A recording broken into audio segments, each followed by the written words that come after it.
Primero dando una palabra que sé que va a ser para edificación, y hoy yo traigo lo que es una reflexión a través de una pregunta que recibí ayer, y es porque a veces nos preguntamos cuál es el propósito de nuestra vida, cómo nacemos. Ayer yo estaba hablando de Judas, que Judas nació con esa maldición, nació marcado, pero el Señor le dio toda la oportunidad. Salud, de bendiciones, siervo del Altísimo, Rogel, hermano, Dios le bendiga. Rogel Cortés, 801. Dios le bendiga, hermano. Que la paz del Señor esté con usted y su familia. Bendiciones. Y estaba hablando de Judas, y Judas, el Señor, Judas Iscariote, fue un discípulo muy cercano a Jesús. Y Jesús oró mucho por Judas, sabiendo como Jesús era el mismo Dios. Conocía ya el corazón de Judas, pero en el amor de Dios, en el corazón de Dios, estaba que Judas no cometiera ese acto de traición contra Jesús. Pero se cumplió la palabra y se cumplió en Judas, porque Judas ya había nacido marcado. Y nosotros debemos conocer, hermano, de dónde viene todo, de dónde la raíz de esas maldiciones, de lo que es la caída del pecado, que podemos ir a Génesis, y ahí vamos a ver todo el principio, cómo pasó todo. Cuando una persona viene a los caminos, siempre decimos, empieza por el libro en el Nuevo Testamento, por el libro de Juan, y es una forma de que nosotros conocer la obra de Jesús.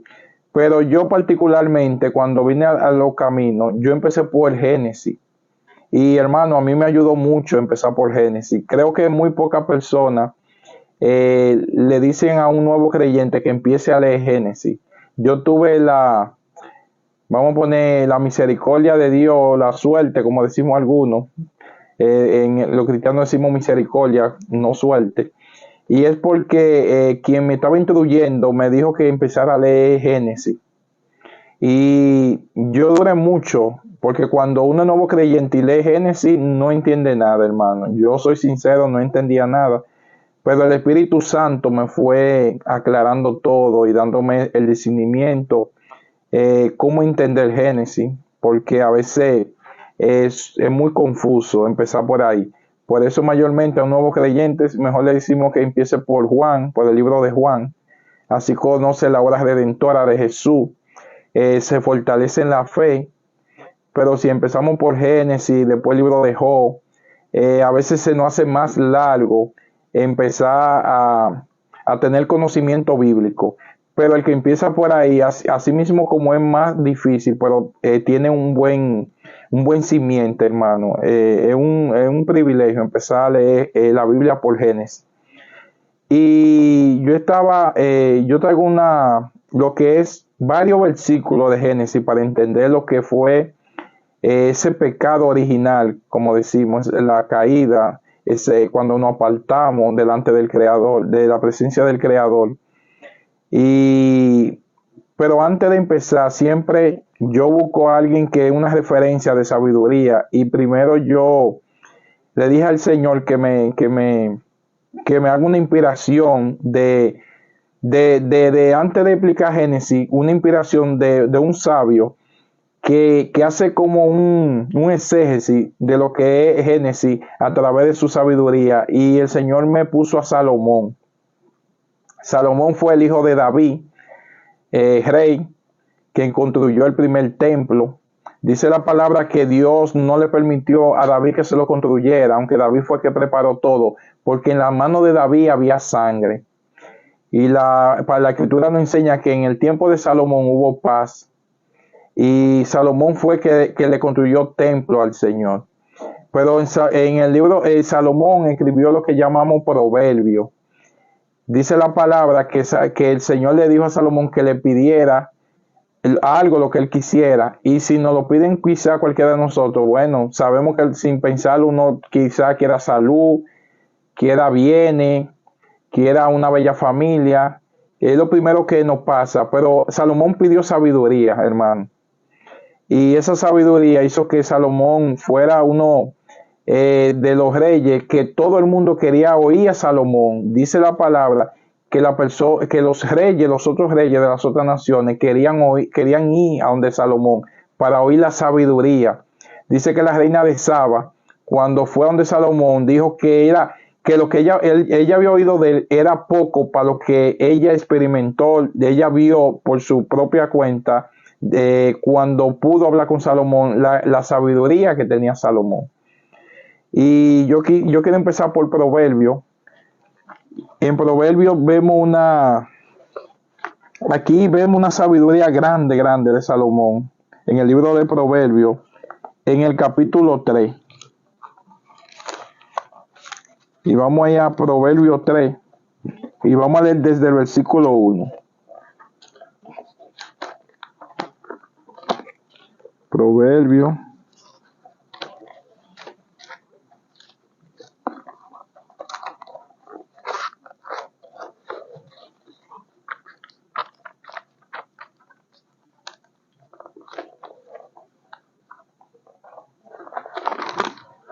Vamos a buscar Proverbio para leerlo.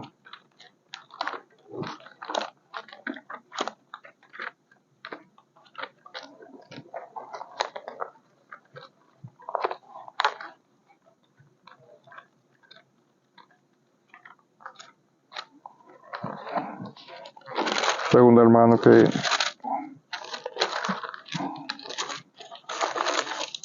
estoy buscando a Proverbio.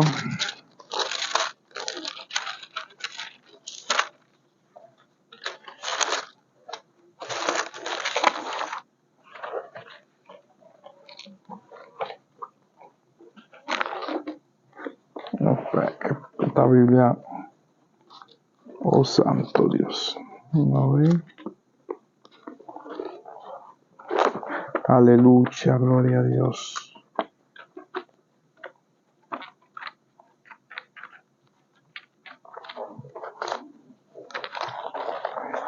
Hermano, deme un segundo que tengo.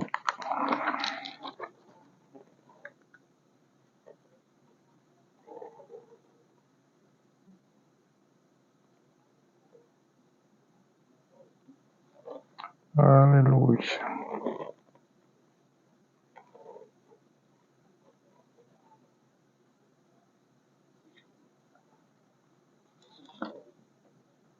Santo Dios.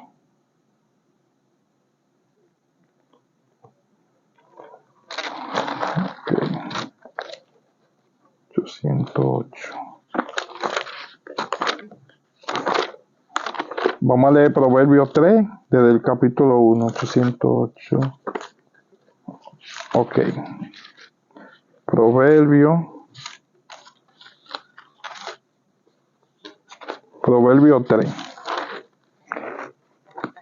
Voy a leer Proverbio capítulo 3 del versículo 1. Dice: por ser palabra del Señor se lee en la comunión del Padre y del Hijo y del Espíritu Santo. Hijo mío, no te olvides de mi ley, y tu corazón guarde mis mandamientos, porque largura de día y año de vida, y la paz te aumentarán. Nunca se aparte de ti la misericordia y la verdad. Átala a tu cuello, escríbela en la tabla de tu corazón, y hallará gracia y buena opción ante los ojos de Dios y de los hombres. Fíate de Jehová de todo tu corazón, y no te apoye en tu propia prudencia. Reconócelo en todos tus caminos, y él enderecerá tu vereda. No seas sabio en tu propia opinión. Teme a Jehová y apártate del mal, porque será medicina a tu cuerpo y refrigerio para tus huesos.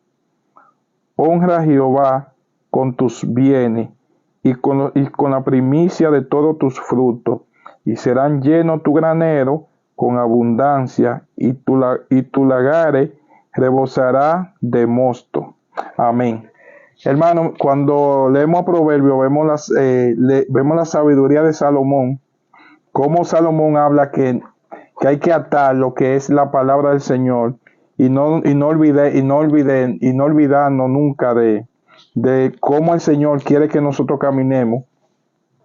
Y es porque cuando nosotros nos apartamos del Señor, de lo que es, después más adelante yo voy a explicar esa parte ahí, para que podamos entender esa conexión que hay con el mundo físico, con el mundo espiritual.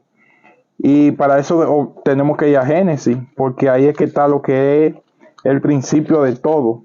Y ahí vamos a ver esa conexión y cómo hubo esa separación, que después lo vamos a ver después en Juan 15, que Jesús habla de lo que es la vid verdadera, y es como, representa como un árbol.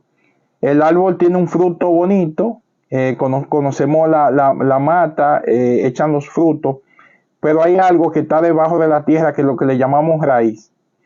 Bueno, si esa raíz se cortan, el árbol automáticamente se seca. Y eso es lo que la Biblia nos enseña. Cuando cuando hubo esa separación entre lo espiritual y lo físico, el hombre empezó ya a caminar de una forma seca, en el sentido que no tenía dominio propio. Y vamos a ver cómo ese dominio se fue en Génesis y cómo pasó todo. Y para eso tenemos que ir a lo que fue Génesis, lo que fue la creación. Y para eso vámonos a Génesis 1 y leer desde el versículo 26 hasta el 30. Génesis 1, la palabra nos dice, en el versículo 26,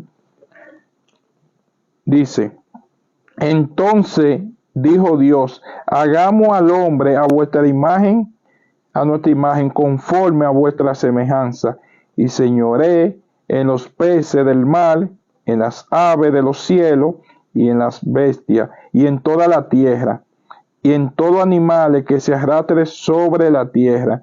Y creó Dios al hombre a su imagen y semejanza, de Dios lo creó, varón y hembra lo creó. Y los bendijo Dios, y le dijo, fructificad y multiplicaos. Dios le da un mandato aquí, hermano. Después yo voy a explicar eso. Desde Génesis ya Dios empieza a tratar con el hombre y le da un mandato. Dios le bendiga, mi hermano. Yo lo saludé, Rogel. Seguimos. Multiplicaos, llenad la tierra y sojuzgarla. Eso es como señorial sobre la tierra, quiere decir esa palabra. Y señoree en los peces del mar y en las aves de los cielos y en todas las bestias que se mueven sobre la tierra. Y dijo Dios, he aquí que os he dado toda planta que da semilla toda planta que da semilla, que está sobre toda la tierra, y todo árbol en que hay fruto y que da semilla os será para comer. Y a toda bestia de la tierra, y a todas las aves de los cielos, y a todos los que se arrastren sobre la tierra, en que hay vida, toda planta verde le será para comer. Y fue así. Aquí vemos cómo el Señor le entrega todo, hermano, a su creación. Le entrega lo que fue el dominio al hombre cuando el Señor hizo todo. Y después, ¿qué vemos? ¿Qué pasa? Bueno, vamos a ver cómo empieza la desobediencia. Y para eso vamos a ir a Génesis 2:16. Génesis 2, capítulo 2, y lo vamos a leer en el versículo 16-17.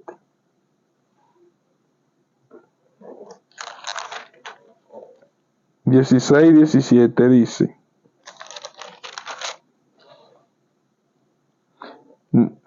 eso es el Señor diciéndole ya después que le da todo, que el Señor le da lo que es una una responsabilidad, le da la responsabilidad de todo, pero le hace una advertencia de que él le da todo, pero hay algo que él no puede tocar. O sea, le da todo al hombre, pero hay algo que el Señor le dice que no puede tocar. Y aquí lo vamos a ver. Mas el árbol de la ciencia del bien y del mal no comerá, porque el día que de él comiere, ciertamente morirá. Y dijo Jehová Dios, no es bueno que el hombre esté solo, y le haré ayuda idónea para él. Aquí vemos cómo el Señor le da esa encomienda a lo que es Adán como responsable, después que le dice que le va a hacer ayuda idónea, y ahí Eva fue creada. Y vemos cómo Dios le da ese mandato ya a Adán como cabeza se puede decir del hogar. La Biblia dice que el hombre es cabeza del hogar, y le da esa encomienda. Y después vemos cómo ellos cometen el pecado, que desobedecen y comen del árbol. Después el Señor los saca del Edén, porque ellos le oyeron la voz de la serpiente. Pero de ahí bien adelante vemos algo que pasa, y es que ellos, dice la palabra, que ellos tienen su primero hijo, que fue Caín y Abel. Como ya ellos sabían como ya ellos habían cometido lo que era la desobediencia, se supone que ya ellos tenían el conocimiento de la palabra de Dios, y ellos tenían que seguirle transmitiendo a sus hijos lo que era lo que Dios ya le había dicho. O sea, ellos tenían que seguir transmitiéndole a sus hijos ya lo que era el temor de Dios, transmitiéndolo. Y vemos cómo ese rol que tenían los padres de seguirle transmitiendo a sus hijos lo que eran las leyes que Dios había puesto, sus preceptos, sus mandatos, vemos como aquí hubo un descuido. Y vemos cómo aquí viene lo que es la sangre, es un derramamiento de sangre cuando un hermano mata a otro hermano. Y después vemos en el Nuevo Testamento cuando en Hebreo dice que para pago del pecado debe haber derramamiento de sangre. Y vemos cómo Jesús vino y pagó esa culpa desde el primer pecado que se comete en cuanto a un pecado de muerte, a un pecado cuando un hermano mata a su propio hermano. Y para eso vamos a leer esa parte ahí de cuando pasa ese acontecimiento de Caín y Abel. Y vamos ahí a Génesis 4. Génesis 4, y vamos a leer desde el 1 al 10. Dice la palabra del Señor. Dios le bendiga a mi hermanocito. Tenía mucho yo que no lo veía. Bueno, ahí lo veo conectado. Que el Señor, la paz del Señor esté con usted y su familia. Dice la palabra: conoció Adán a su mujer Eva, la cual concibió y dio a luz a Caín, y dijo: por voluntad de Jehová he adquirido varón. Después dio a luz a su hermano Abel, y Abel fue pastor de ovejas, y Caín fue labrador de la tierra. Y aconteció andando el tiempo, o sea, cuando fueron pasando los tiempos, que Caín trajo del fruto de la tierra una ofrenda a Jehová. Y Abel trajo también de los primogénitos de sus ovejas y de lo más gordo de ellas. Y miró Jehová con agrado a Abel y a su ofrenda, pero no miró con agrado a Caín y a la ofrenda suya. Y se ensañó Caín en gran manera, y decayó su semblante.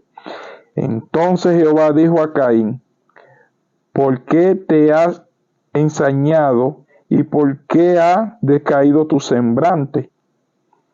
Si bien hiciere, no será enaltecido, y si no hiciere bien, el pecado está a la puerta.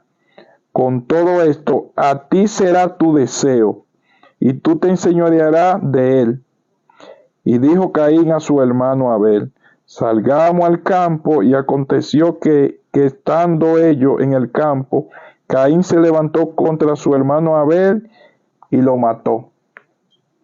Aquí vemos vemos la primera muerte en Génesis, cómo el hermano mata a otro hermano, y cómo aquí ya aquí hay una deuda, hermano, donde un hermano se levanta con otro hermano. O sea, ya aquí hay una deuda que entre nosotros mismos ya no nos toleramos. O sea, entre la misma familia ya ahí empezó no a haber una toleración entre dos personas que son sangre de su sangre.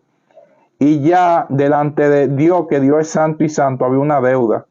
Y esa deuda había que pagarla. Y la Biblia nos enseña que no había hombre que iba a poder pagar esa deuda. ¿Por qué? Porque cuando conocemos la historia de Moisés, Dios le dio lo que es la ley escrita a Moisés y la ley oral. Mucha gente conoce solamente la ley escrita. Y la ley escrita fue en los mandamientos, los preceptos que le dio Dios a Moisés. Pero muy poca gente conoce lo que es la ley oral. Y la ley oral es lo que es la ley oral, viene siendo lo que es la traducción de lo que es la ley escrita. Y eso se va pasando de generación en generación. Primero la ley oral se le dio a Moisés, Moisés se la transmitió a Josué, Josué se la transmitió a los ancianos a los profetas al pueblo, y así sucesivamente, de generación en generación, se tenía que ir pasando lo que era la interpretación correcta de la ley escrita. Pero todo eso, el hombre la fue acomodando,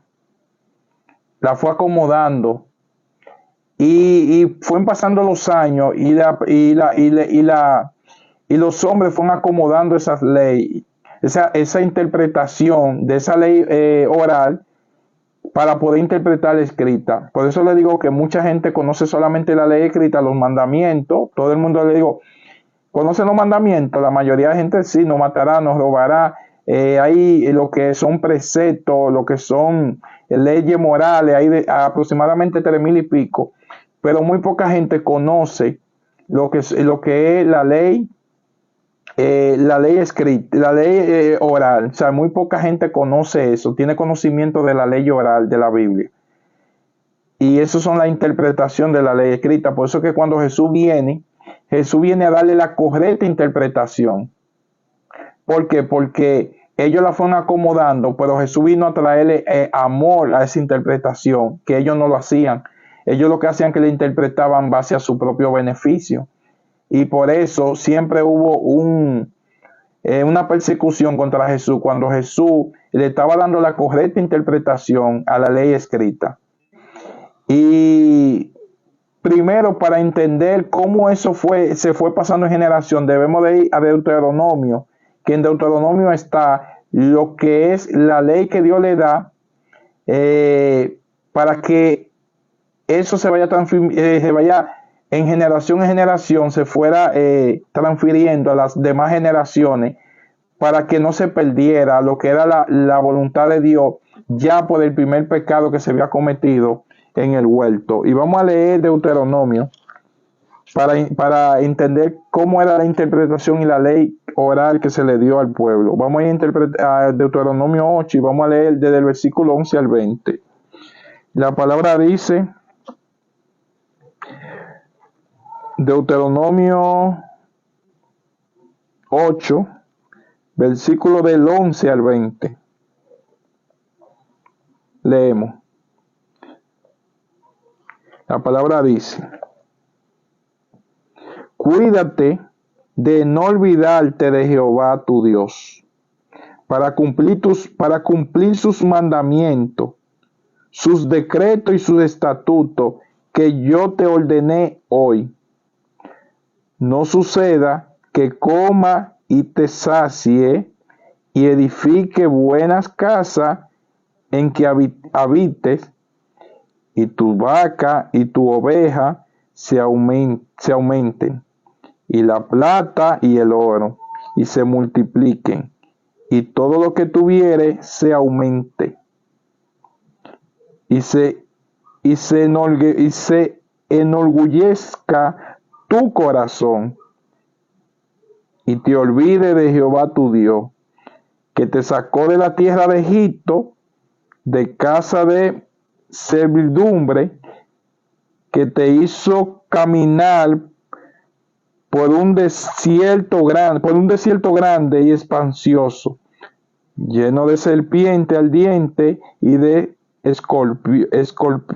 escorpiones, y de sed donde no habita agua, y él te sacó de agua de la roca del pedernal, que te sustentó con maná en el desierto, comida que tu padre no habían conocido, afligiéndote y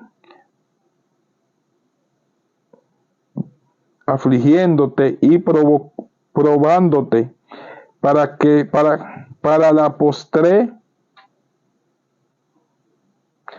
dice la palabra, para la postre aleluya. Dame un segundo, hermano. Dice afligiéndote y probándote, para la postre hacerte. Parece que aquí hay una mala traducción. Hacerte bien. Ok, para la postre hacerte bien. Y diga en tu corazón, mi poder y la fuerza de mi mano me han traído esta riqueza. Si no, acuérdate de Jehová tu Dios, porque Él te da el poder para hacer la riqueza, a fin de confirmar tu pacto, que juró a tus padres, como este día. Mas si llegares a olvidarte de Jehová tu Dios, y anduviere en pos de dioses ajenos, y le sirviere, y a ellos te inclinare, yo lo afirmo hoy contra vosotros, que de cierto pereceréis, como las naciones que Jehová destruirá delante de vosotros. Así pereceréis, por cuanto no habréis atendido la voz de Jehová vuestro Dios. Aleluya. Cosa, hermano, que a veces yo estoy usando la Reina Valera. Hay traducciones que todas las traducciones son buenas, siempre una se va modernizando, pero hay algunas que se van mejorando. Pero a mí me gusta usar la Reina Valera particularmente, independientemente que todas tienen algunos fallos, pero eso es parte de la interpretación. Bueno, hermano, aquí vemos cómo eso se tenía, aquí esto estamos hablando de Deuteronomio en el tiempo de Josué, y vemos cómo esto se tenía que seguir traspasando de generación en generación, pero con el tiempo eso se fue perdiendo, y ellos empezaron a darle su propia interpretación, y aquí el Señor le dijo cómo tenían que actuar para que le vaya bien. Por eso Él le dice, cuando sus bienes empiecen a multiplicarse, sus ganados y todos sus bienes, sí, Reina Valera 1960, para mí es la mejor, aunque hay traducciones que son más, de una forma, se puede decir más sencilla, pero yo siento que la Reina Valera 1960 es más confiable. Tiene menos con la original, ¿sabes? Sacando de la traducción hebrea, tiene menos fallo. Creo que es la mejor. Y aquí vemos cómo Dios le da ese mandato a Josué para que eso se vaya de generación en generación traspasando. Pero con el tiempo eso se fue perdiendo. Ya cuando en el tiempo en Roma ya estaban los fariseos y los escribas, y ya ellos lo que hacían era que le interpretaban a su forma. ¿Para qué? Para poder mantener el pueblo de una forma manipulada y de una forma que no sea Dios, no sea el temor de Dios que se tenga, sino el temor del hombre. Ellos querían ser lo que señoreaban, ellos querían ser lo que, si no se hacía lo que ellos decían, ya ellos tenían su propia regla. Y se puede decir, el peor error que comete cualquier doctrina o cualquier creyente es que nuestra prédica no sea Dios, no sea nosotros guiar a la persona hacia Dios, a que se acerque de Dios, a que tengan esa intimidad con Dios y a que tengan ese encuentro con Dios. Porque yo lo que puedo es leer la escritura, darle una interpretación a través del Espíritu Santo, pero la intimidad con Dios, ese acercamiento con Dios, es que usted va a sentir su cambio y va a sentir que todo eso que usted conocía, la multiplicación de los bienes, todo eso que nosotros anhelamos terrenalmente, hay una parte espiritual que solamente la llena Dios. Y así fue pasando de generación en generación.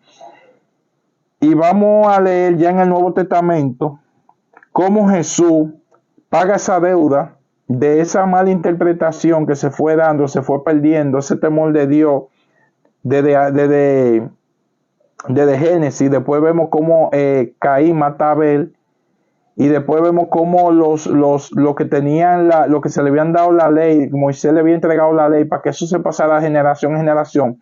Estaba ya escrito la ley y estaba ya escrita lo que era la ley, lo que le llaman la Torá, los 5 primeros libros, pero hay una ley oral que era la que interpretaba esa ley escrita, que se estaba ya, no se estaba implementando como Dios la mandó, sino que ellos fueron cambiando todo eso.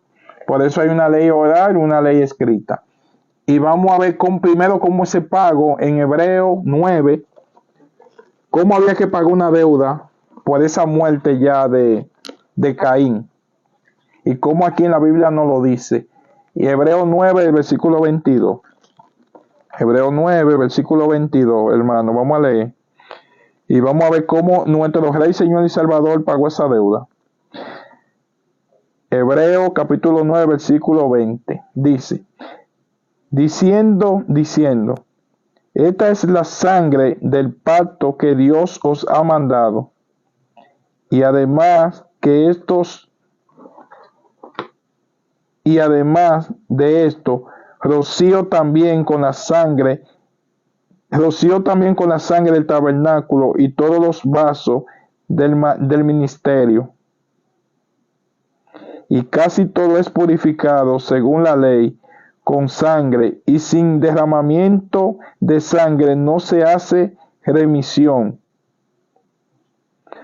Pues fue necesario que las figuras de las cosas celestiales fuesen purificadas, así pero las cosas celestiales mismas con mejores sacrificios que esto, porque no entró Cristo en el santuario hecho de mano, figura del verdadero, sino en el cielo mismo, para presentarse ahora por vosotros ante Dios, y no para ofrecerse muchas veces, como entra el sumo sacerdote en el lugar santísimo cada año con sangre ajena. De otra manera le hubiera sido necesario padecer muchas veces desde el principio del mundo. Pero ahora, en la consumación de los siglos, se presentó una vez y para siempre por el sacrificio de sí mismo para quitar de en medio el pecado, y de la manera que está establecido para los hombres que mueran una sola vez y después de esto el juicio. Así también Cristo fue ofrecido una sola vez para siempre los pecados de muchos. Fue sola vez para llevar los pecados de muchos. Y aparecerá por segunda vez sin relación con el pecado para salvar a los que le esperan. Sé que la única forma, hermano, de nosotros pagar esa deuda solamente a través de Cristo. Podemos hacer mucha obra, podemos que todo eso está bien, podemos ser de una forma amable, pero ya hay una deuda que costó sangre, que fue la soberbia, la arrogancia, que eso la llevamos todo desde que nacemos. Cuando nace un niño, hermano, aquellos que tenemos hijos, ustedes lo tienen que enseñar a hacer la cosa buena, porque lo malo ellos lo saben desde que nacen. O sea, desde que ellos nacen ya hay que estarlo corrigiendo.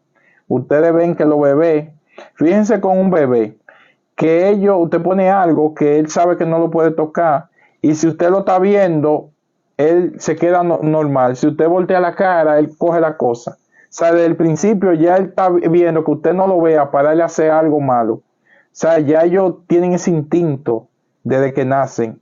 Y es porque nosotros nacemos ya con esa naturaleza caída. O sea, desde el principio nosotros nacemos con eso. Pero había que pagar esa deuda con sangre, hermano.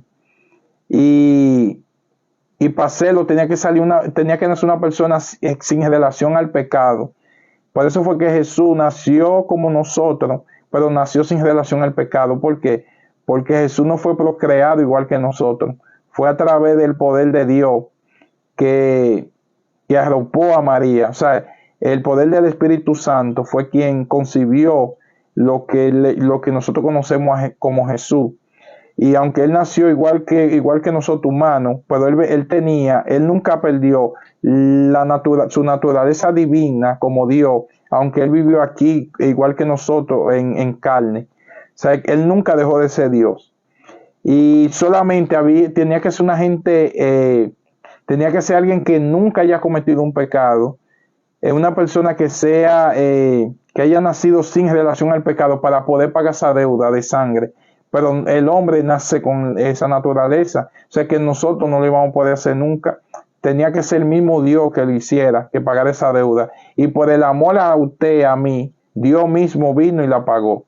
Porque si no la había pagado, hermano, no había habido lo que es remisión, lo que era eternidad, lo que es reconciliación de nuevo, que todo se restaurara como al principio. Y vamos a ver cómo Juan 15 nos relata cómo nosotros, apartados de Dios, nada podemos. Cómo nosotros con el tiempo, nos vamos degradando cada día más en el pecado. Y ahí podemos ver, ¿qué le puedo decir? Podemos ver cómo pasó en el tiempo de Noé. En el tiempo de Noé había un desorden moral increíble. Las personas cada día más eran continuamente al mal. Pero la Biblia nos dice en el Nuevo Testamento que en los últimos tiempos, en el siglo, la humanidad estará como en los tiempos de Noé. Pero también nos dice como en los tiempos de Sodoma. Y en los tiempos de Sodoma querían violar a los ángeles que fueron a sacarlo. Y dice la palabra que lo querían violar desde el más chiquito, porque esto es algo espiritual, y yo quiero, hermanos, que escuchen esto. Dice la palabra del Señor que había una aberración sexual tan grande, un desorden, que de lo más chiquito hasta lo más viejo querían practicar la homosexualidad y querían practicar todas las aberraciones que el Señor ya desde el principio había dicho que hombre y mujer lo había creado. Y así mismo dice la Biblia que será como en los tiempos de Sodoma y como en los tiempos de Noé. O sea que por eso no se sorprenda que ustedes vean cómo están legalizando la homosexualidad, cómo están legalizando el aborto, cómo están legalizando la pedofilia. Hay personas que se creen animales y ellos no quieren ser personas y hay que tratarlo como un animal, hay que llamarlo como un animal, así, ven, chibi, chibi, a una persona porque él se siente un animal y hay que llamarlo como un animal. Cuando la biología se sabe científicamente que nosotros tenemos una cualidad, una naturaleza diferente a los animales. Pero el ser humano, su mente cada día más va actuando de una forma irracional. Por eso dice la palabra que a lo último la gente a lo bueno le llamarán malo y a lo malo le llamarán bueno. Porque ahora la persona que quizá tengamos un poquito de cordura, que vemos todo lo que está pasando, que tenemos ya el velo quitado, nos damos cuenta que como a un niño, que eso está pasando en muchos países, creo que en México, en Canadá eso está perdido, hermano, que a un niño de 5 años, de 7 años, se le enseñe cosas que no debería para su edad ni siquiera saberla. Y no saberla, sino enseñarle y confundirlo, hermano. Por eso yo digo, hermano, que aquellos que están en cualquier país de los que están aquí, porque quizá en mi país, República Dominicana, no ha llegado eso, sino que sí se está hablando, y es que los libros de texto de los niños están haciéndole mucha modificación. Y entre esa modificación, lo que conocemos como la familia establecida por Dios, ya no es la familia que es la que debe de ser, hermano. Ya ahora pueden, yo vi en un libro de texto que enseñó en un país, creo que fue en México, de una hermana que enseñó varias hojas, donde las familias se estaban componiendo, según el libro, de mamá y papá, papá y papá, mamá y papá. Pero algo que me sorprendió fue que también estaba compuesta con 2 mamás y 2 papás.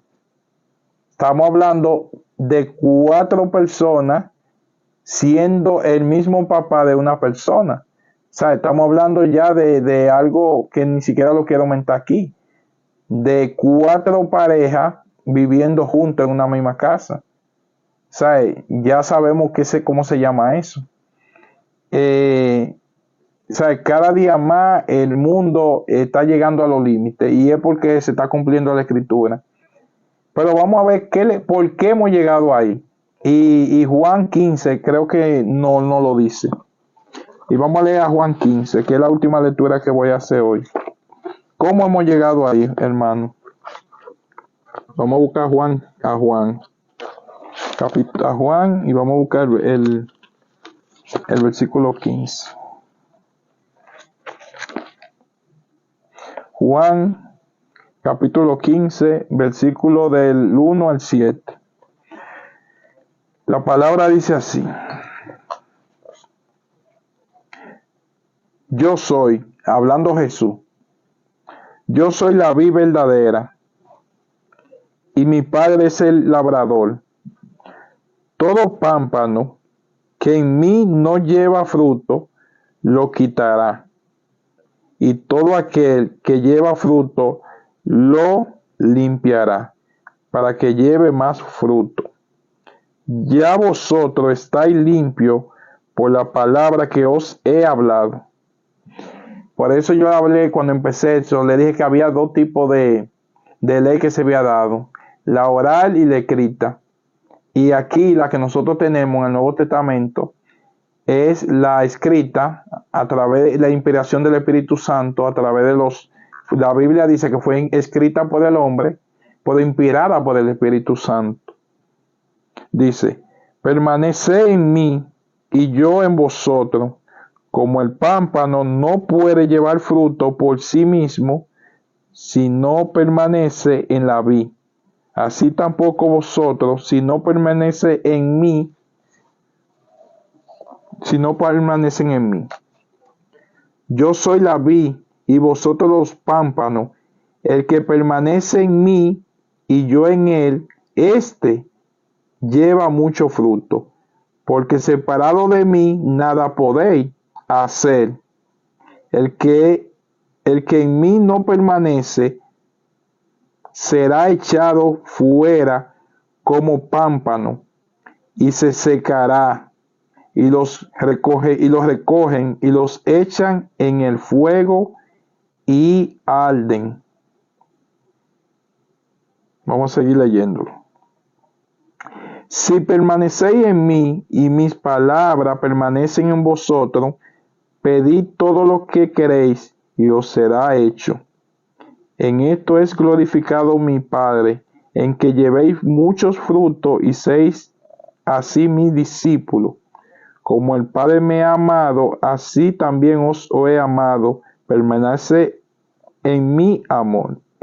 Si guardaréis mi mandamiento, permaneceréis en mi amor, así como yo he guardado los mandamientos de mi Padre y permanezco en su amor.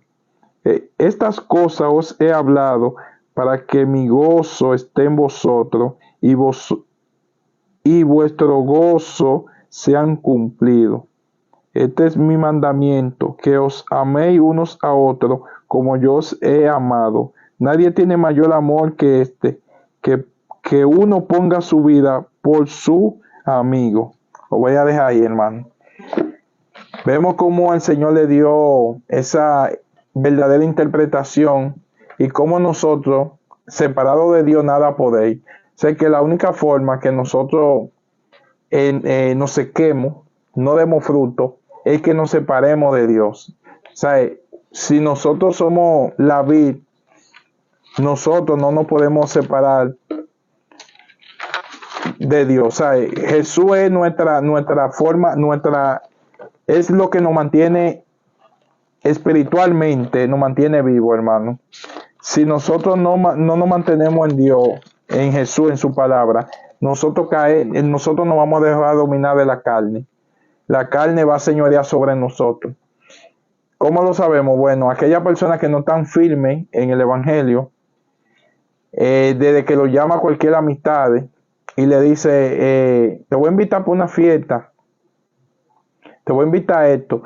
No es que una fiesta la Biblia lo sataniza, pero si hay sitios que ya un cristiano no debe de ir por testimonio y porque no le hace bien. ¿Por qué? Porque si usted era alcohólico y el Señor está trabajando con usted y ya usted está dejando la bebida, se supone que lo más prudente es que usted no vaya a un colmadón. Y si una amistad lo invita a un colmadón, el enemigo lo que quiere es que usted vuelva atrás de nuevo. Es decir, que nosotros solamente nos podemos fortalecer, mantenernos, es decir, nos mantenemos conectados con Dios a través de su palabra y no caer de nuevo y ser seducido por el pecado. O sea que la única forma, porque todos vamos a tener la batalla, pero lo único que nos da la fortaleza, uno más que otro, es que nosotros nos mantengamos firmes y nos mantengamos siempre bien fortalecidos a nivel espiritual. Pero Dios está misericordioso que aquellos hermanos que están descarriados, apartados, o le han fallado a Dios, hermano, el Señor no levanta. El Señor, solamente usted tiene que arrepentirse de corazón y el Señor está ahí porque Él conoce nuestras debilidades. Él sabe y Él fue que pagó el precio por nuestro pecado porque no lo podíamos hacer nosotros y Él sabe que no lo podemos hacer con nuestra fuerza. Por eso es con la fuerza de Dios que podemos mantenernos en este camino. Porque sabemos que es un camino, dice la Biblia, un camino estrecho y angosto. El enemigo no va a querer de nuevo que nosotros volvamos para atrás, pero esto es, dice la palabra, que esto no es, la carrera no es el que está más adelante, sino el que llega a la meta, el que llega al final. Yo puedo salir adelante, pero si en el camino me cansé, hermano, esto es para el que llegue a la meta, esto es para el que llegue al final. Lo importante es llegar, hermano. Usted se puede caer si se levantó y sigue, amén. Ahora usted lo que no se puede quedar en el suelo.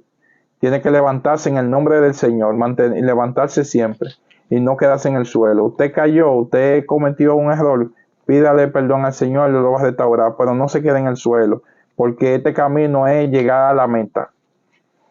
Aquí hay que llegar a la meta para poder vencer. Vamos ya a entrar el tiempo de oración, hermano. Espero que esta palabra le haya sido de edificación.